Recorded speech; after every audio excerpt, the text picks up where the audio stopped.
안녕하세요. 자, 마이너스 플러스 홈의 주인장 미루입니다. 안녕하세요. 정리수납 전문기업 라이트라이프 대표 라라입니다. 안녕하세요. 자, 오늘부터 매주 수요일 날 저희는 여러분 만나보려고 하는데요. 우리 둘이서 같이 집과 생활에 대한 이야기를 해보려고 합니다. 오늘은 어떤 얘기를 할 거냐면요. 부모님 댁 정리정돈에 관한 것입니다. 어떻게 보면은 약간 깊을 수도 있고 또 엄마랑 약간 다툼의 소재가 될 수도 있는데 왜 그러는지 우리가 좀 생각해 보려고 해요. 우리 정리 전문 전문가 라라한테 제가 좀 물어볼게요. 라라는 부모님 댁이라든가 네. 아니면은 자기 자신이 원래 좀 나이가 들어서 우리 집을 좀 깔끔하게 정리를 하겠다 하고 의뢰받은 적 많이 있지. 뭐 16년 차니까 많죠. 그러니까 부모님 집 정리는 원래 많지는 않았는데 요즘에 늘어나는 추세고요. 그게 늘어나는 추세이기도 하고 이제 의뢰하는 이유도 다양하긴 한데 이제 얼마 전에 이제 고객 같은 경우는 원래 하던 고객이 자기 집만 정리했던 고객님인데 자기 어머님이 치매 걸리셔가지고 이제 요양원 보내기는 약간 집에 계신데 네, 약간 그 정도까지는 아니셔가지고 가까운 아파트를 얻으셔서 그 집을 정리하는 거를 저희한테 다시 또 의뢰하게 됐거든요. 요즘 치매 너무 심각한데 아무튼 네, 치매 네. 얘기를 떠나서 부모님 댁 정리는 너무 힘들어. 맞아요. 그리고 왜 이렇게 물건이 많은 거야? 그거는 이제 약간 우리 부모님 세대가 또 6.25를 겪기도 했고, 물자가 없던 시절에부터 지금까지 이제 나이를 들어가면서 지혜롭게 사시던 분들이잖아요. 그래서 물건을 자체를 버리는 거에 대한 어려움이 우리보다 훨씬 더 높아요. 그렇지. 어떻게 보면 아낀다고 할 수 있는데 어떻게 보면은 물건에 대한 어떤 많은 것을 혜택을 못 받았기 때문에 가지고 싶어 하는 것들도 더 많고. 우리는 막 이렇게 어떤 물건 집착하거나 이런 게 오히려 다 누려봤기 때문에 그게 없을 수도 있는데 부모님들 그래서 더 그렇구나. 그렇죠. 아무래도 우리보다는 훨씬 더 이렇게 약간 더 없이 살았다고 볼 수 있잖아요. 정말 어려운 형편부터 살았기 때문에 그렇게 또 살으라고 되게 약간 교육도 많이 받으셨어요. 네. 집에 보자기, 무슨 뭐 선물 들어오는 것뿐만 아니라 어디 가서 좀 싸면 사가 양말도 평생 신어도 안 없어질 것 같은 양말이 계속 있어, 새 거가. 그런데 부모님 집을 이렇게 자식이 정리해 주겠다 그러면 왜 이렇게 싫어하시는 거야? 일단은 이제 부모님 집 정리하다 보면 자식들이 화가 나요. 왜 엄마가 다 낡은 내 티를 입고 막 청소하고 계시면 이렇게 자녀가 하는 반응이 엄마! 이러잖아요. 아니, 좋은 옷이 있는데, 그걸 입고 끝까지 사셔도 괜찮을 것 같은데, 굳이 옛날 거만 그런 거죠. 입고. 그러니까 내 사랑하는 부모님이 너무나 즐기지도 못하고 전전긍긍 그런 걸 현실적으로 목도하면 또 이제 워낙 정리가 안 된 상태를 바라보면 힘들기도 하고 그거에 대한 엄마가 이제 자기를 위해서 말했는데도 불구하고 반항하시거든요. 그래서 그런 부분 때문에 많이 부딪히기도 하고 이제 그런 문제가 발생하는데 역으로 이제 저는 부모님 얘기를 들어보면 그러니까 그런 거예요. 부모님의 물건을 또 함부로 버리려고 하는 자녀들이 태도가 엄마 이런 거 버려. 더럽게 이런 안 좋은 단어를 쓸모없는데 맞아요. 그러니까 그런 거에 이제 물건의 단어를 격하게 또 이렇게 말하는 경우가 많아요. 너무 가치를 너무 저하시켜서 얘기하기도 하고 우리가 또 말투가 또 맞아요. 매너 없이 부모한테는 친절하지가 않아요. 맞아요. 그러다 보니까 이게 서로 부딪히기도 했고 그래서 약간 저는 아무튼 부모님하고 자녀분이 같이 있는 데서 정리하다가 두 분 싸우는 거 보고 죽을 뻔한 적이 있어요. 의뢰했구나.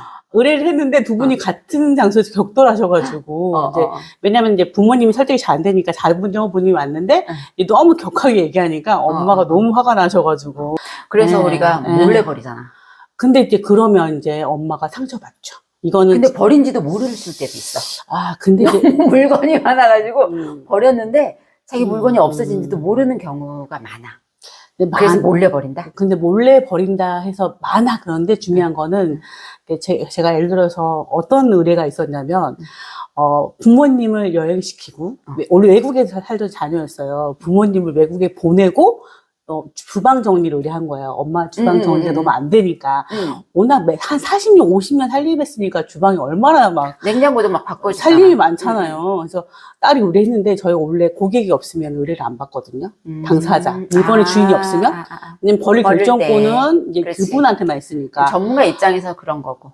그래서 딸이 이제 보장을 하고 했는데 결국 어떤 게 있었냐면 엄마의 부엌의 물건 중에 추억의 물건이 있었어요. 딸을 버리자 그랬거든요. 근데 제가 이거는 분명히 엄마가 찾을 거다. 그래서 저 거기 안 쓰는 데 주셨는데 이거는 안 버렸으면 좋겠다. 왜냐면 그게 부모님이 나중에 이게 전달받은 건데 안 버렸잖아요. 찾으셨대. 돌아오셨어요. 버렸냐 너. 그거 내가 첫 힘들게 얻었던 부엌 살림이다. 추억을 얘기하신 거예요. 추억 발휘하시는 부모님 계시지. 근데 조그맣게 있던 거예요. 근데 그거를 딸이 만약에 그 사이에 좋은 의도로 했지만 부모님 허락 없이 그걸 버렸다 그러면 그러니까 이게 엄청 상처받거든요. 그러니까 이게 생각해보세요. 내가 소중하게 생각했는데. 그럼. 예. 그래서 이제 그거를 방어해줬을 때 되게 고객이 좋아했거든요. 그런 거죠. 몰래 버렸는데 아까 뭐 쓰잘데기 없는 걸 버렸거나 이런 아까 뭐 뷔페된 음식 버린 거는 상관없겠죠. 근데 그래도 모르게 그분만이 특별하게 감정을 갖는 물건을 딱 버린 경우에는 상처가 크더라고요. 그러면 버려야 할 거와 버리지 말아야 될 거, 그걸 어떻게 구분을 할 수가 있어? 그거는 딱 보면 알 수 있지 않을까요? 뭐라고? 딱 보면다고? 어떻게 딱 봐? 저는 너무 재밌는 게 이제 정리를 하러 가잖아요. 그럼 제가 이제 물건만 들면 제가 말도 안 해요. 물건만 들었거든요. 그분이 반응을 해요. 쓰는 거예요, 뭐 이렇게. 저는 아무 짓도 안 했는데. 이렇게 하거나, 아니면 이제 뜸을 들이거나, 아니면 이제 약간 이 물건을 대하는 말의 어투랑 뉘앙스가 되게 달라요. 물건을 대할 때부터와 그 주인은 그렇죠. 이게 진짜 필요한 건지, 그냥 아까운 건지, 그냥 가지고 있는 건지 느껴진다는 거야? 이미 그 반응이 달라서 이제 전문가들이 가면 대충 다 눈치채요. 이분 그냥 버리기 어려워하는 거구나. 추억이구나. 자주 쓰는 거는요. 사용 목적을 정확하게 얘기해요. 이건 어떻게 쓰는 거예요? 이렇게 정확하게 얘기했는데, 나오기 시작하면, 애매해서 보관하는 거구나? 이게 반응에도 알 수 있죠. 그러면 그거는 전문가가 있을 때지. 우리는 항상 전문가한테 물어볼 수도 없고, 비싼데 의뢰를 계속 할 수도 없어. 내가 정리를 해야 되잖아. 또는 내가 부모님 댁을 정리하거나, 아니면은 부모님한테 엄마 이런 것 좀 정리 좀 해봐 라고 해서 이제는 의식도 많이 좋아지시고 하셔가지고 그래 내가 생을 마감하면서 이런 것들을 좀 정리해야겠다 이런 생각을 가지고 계신 분이 계실 것 같아. 그럼 자기 스스로 정리해야 되잖아. 그럼 뭘 버리고 뭘 남기고 어떻게 정리할 것인가 기준을 좀 알려주면 좋을 것 같아. 근데 이제 부모님 집 정리할 때 가장 어려워하시는 게 제가 해보니까 생각보다 식품이에요. 식품. 식품들 잘 못 버리시거든요. 오래된 맞아요. 장. 네, 장독이라든지 막 이거 다 좀 먹고 안 돌아가셔가지고 살아계시잖아요. 아프기만 하시고. 그래서 이제 그런 분들한테는 이제 사용 기한에 대해서 설명해서 엄마 이거 면역력 떨어질 때 먹으면 큰일 난대요 하고 몇 번씩 설득을 해주셔야 돼요. 먹는 거는 유통기한 지난 거는 확실히 버려야 되는 거는 그건 정말 뭐 누가 뭐 얘기할 게 아니라 아주 완벽한 아주 깔끔한 기준이니까 그 대신 그걸 설득하는 과정이 있어야 된다. 그거부터 천천히 이거 엄마 오래돼가지고 막 이런 거 버리면 안 되고 그 상처 주면 안 돼요. 그러니까 똑같이 내가 그렇게 상처를 주지 마. 왜냐하면 이게 그 역으로 얘기하면요. 사춘기 때 엄마가 버럭버럭 소리 지를 때 애들한테 나중에 엄마 그때 그랬던 거 미안해라고 사과하거나 이렇게 하잖아요. 똑같이 이제 우리 부모님도 다시 이제 나이 어린 사람으로 돌아간 거라고 보시면 돼요. 바뀌었구나 역할이. 맞아요. 엄마가 사춘기 때 막 반항할 때 막 했던 거를 이제는 부모님이 약간 이렇게 나이 드시고 이제 자녀가 좀 나이가 들어가지고 그리고 결정적으로 내가 이렇게 막 엄마 아빠한테 했던 거를 우리 자녀가 보고 있잖아요. 그치. 자녀가 내가 늙으면 똑같이 얘기한다고 한번 상상을 해보세요. 자녀랑 같이 안 살아야지. 그렇죠. 그래서 항상 존중의 태도로 엄마가 왜 그게 필요한지에 대해서 천천히 하시려고 하는 태도가 중요한 것 같아요. 왜냐하면 부모님도 알거든요. 자기가 엄마가 너무 힘드니까 이런 거는 내가 대신 버려줄까? 엄마 마음이 결정되면 알려줘라고 해서 차근차근 작은 물건부터 연습을 하시는 게 되게 중요해요. 그러다 보면 아 여기 한 책상이 깔끔해졌구나 이게 느껴지면 다른 데도 물들거든요. 정리는 한꺼번에 많이 하려는 게 아니고요. 조그맣게 시작하는 게 제일 중요해요. 그러니까 먹는 거에 맞아요. 대한 거를 먼저 정리하자. 먼저 정리한다기보다 아무튼 어려운 부분이다. 맞아요. 그런데 그거는 설득의 영역이다. 네. 설득하는 과정이나 방법은 굉장히 친절하고 네. 우리가 좋은 말로 해야 된다. 옛날처럼 맞아요. 뭐 자기가 당했다고 네. 막 하면 네. 안 된다. 네. 왜냐면 이렇게. 우리 자녀가 보기 때문에 바로 또 그것대로 받습니다. 이게 사실은 정리에서 끝나는 게 아니라 정리는 네. 이게 관계에서도 이렇게 중요한 것들을 얘기해 주시는 것 같아요. 네. 우리 잊지 말아야 될 것 같습니다. 네. 사실 이제 부모님의 집을 보면서 생각하는 거지. 아, 나도 이제 나이 들어가는데 나의 노후의 나의 라이프 스타일, 나의 공간은 어땠으면 좋겠다라는 우리가 생각을 하게 되더라고. 맞아요. 근데 사실은 그동안에는 그런 생각 못 했다가 이제 50대, 60대 이렇게 가면서 부모님 집도 또 보고 자기 자신을 반추하면서 아, 나도 어떻게 살아야겠다 이런 생각이 드는데 지금 우리 나이 때 이제 지금부터라도 좀 뭘 어떻게 연습해야 되는 건지 좀 조언을 해줬으면 좋겠어. 왜냐면 사람이 이제 하던 대로 하고 살거든요. 넓은 데 살고, 넓어놓고 살면 이제 약간 깨진 유리창의 법칙처럼 그대로 하고 싶기도 하고요. 사실은 이제 어르신들이 많이 넓어 놓고 살잖아요.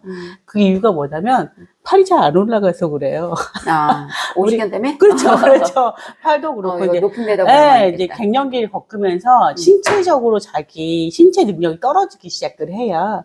그러다 보니까 신체의 능력에 맞게끔 내가 물건의 수를 가져야 되는데 그것보다 많아지면 이제 힘들어지기 시작한 거죠. 그래서 뭘 하셔야 되냐면 아, 내가 여기 예전에 올리기 쉬웠는데 이제 올리기 어렵구나 생각하면 이제 그 물건을 빼는 연습을 하셔야 돼요.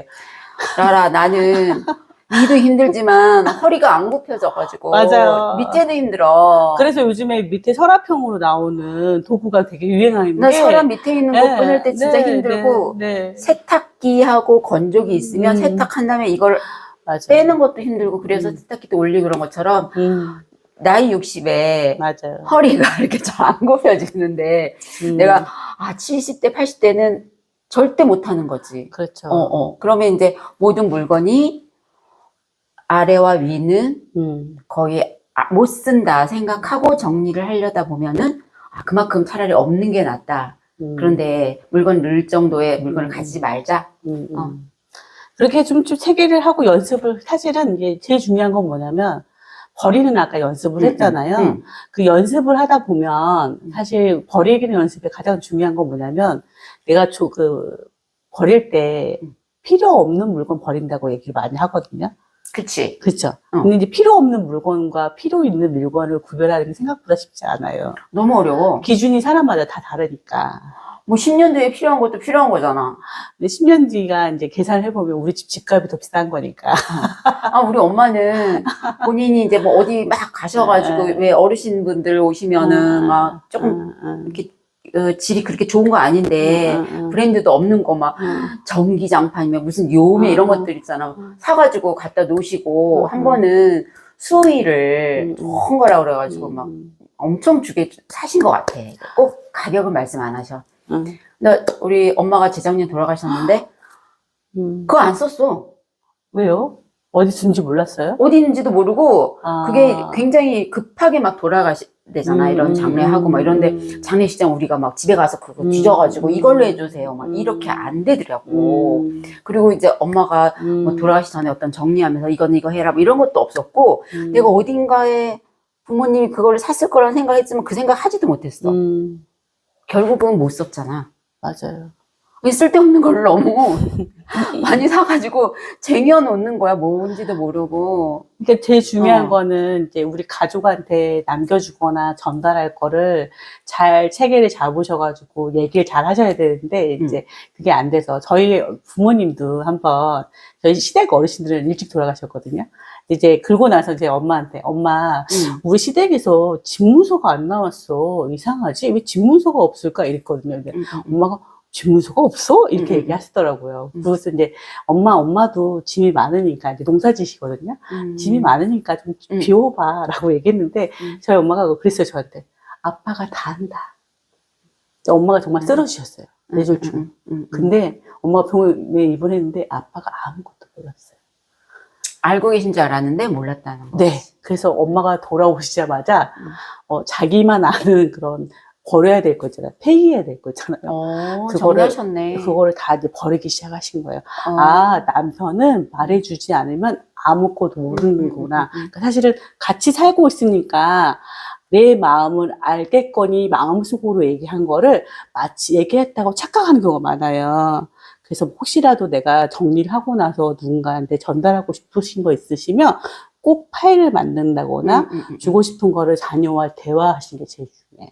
아, 자녀하고 대화의 또 중요성을 얘기를 해주셨는데 네. 쉽지 않은 거. 맞아요. 화를 내시면. 정리도 해야 되고 친절하게 얘기해야 되고 설득도 해야 되고 네. 너무 할 일이 많은데 사실은 우리가 이제 60대 이상은 꼭 필요한 과정인 것 같기도 하고요.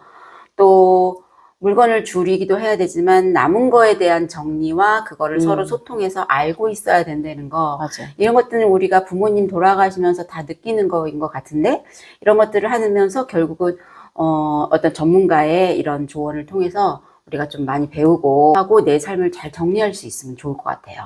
근데 무거운 얘기라고 생각했는데 이렇게 가볍게 우리 가족과 소통하는 얘기로 다 마무리해 주셔서 너무 감사하고요. 사실 정리는 저도 이제 정리를 이렇게 왜 제가 이렇게 열심히 계속 하는가 생각해 봤더니 결국 저는 가족하고 소통을 잘 하려고 외롭지 않으려고 내가 정리를 하고 있었지 않을까. 왜냐면 그래? 정리정돈 하다 보면 가족에 대한 생각이 더 커져요. 집 정리하다 보면. 그렇구나. 물건 하나하나가. 맞아요. 그 말 맞다. 완전 맞다. 네. 나는 아들 결혼하고 독립할 때 그 물건을 주거나 뺄 때 막 마음이 안 좋거나 기쁘거나 옛날 추억에 빠지거나 막 이랬는데 사실 소통의 그 매개체가 그 물건들이네. 네. 그래서 그런 거를 잘 남기고 전달하고 사실은 그 모든 거에는 사랑이잖아요. 이제 우리가 집 정리와 부모님과 우리의 노후의 삶에 대해서 오늘 좀 얘기해 봤는데 결국은 물건을 매개체로 서로 소통하고 사랑하는 거에 대한 이야기가 됐던 것 같아요. 오늘 어땠어요? 저 갑자기 울컥했어요. 저희 울지 마. 무슨 얘기가 나 울지 마. 다음에 또 재밌는 얘기 해드릴게요. 네, 다음 얘기를 또 기대해 주시고요. 여기서 마치겠습니다. 감사합니다. 안녕.